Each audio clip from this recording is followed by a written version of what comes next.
মাহবুব আলী, সাবেক সংসদ সদস্য, হবিগঞ্জ ৪ এবং সাবেক প্রতিমন্ত্রী, বেসামরিক বিমান পরিবহন এবং পর্যটন মন্ত্রণালয় কর্তৃক পাবলিক সার্ভেন্ট হিসাবে দায়িত্ব পালনকালে ক্ষমতার অপব্যবহার করে অসাধু উপায়ে জ্ঞাত আয়ের উৎসের সাথে অসঙ্গতিপূর্ণ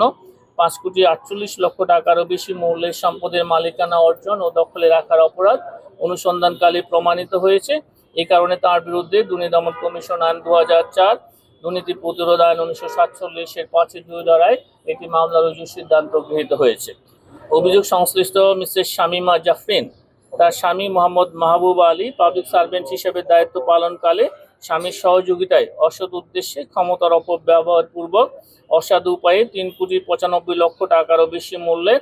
জ্ঞাত আয়ের উৎসের সাথে অসঙ্গতিপূর্ণ সম্পদের মালিকানা অর্জন পূর্বক ভোগ দখলে রাখার অপরাধ অনুসন্ধানকালে প্রমাণিত হয়েছে। এ কারণে তাদের দুজনের বিরুদ্ধে দুর্নীতি দমন কমিশন আইন ২০০৪, দণ্ডবিধির ১০৯ এবং দুর্নীতি প্রতিরোধ আইন ১৯৪৭-এর সংশ্লিষ্ট ধারায় আরও একটি মামলা রুজুর সিদ্ধান্ত গৃহীত হয়েছে।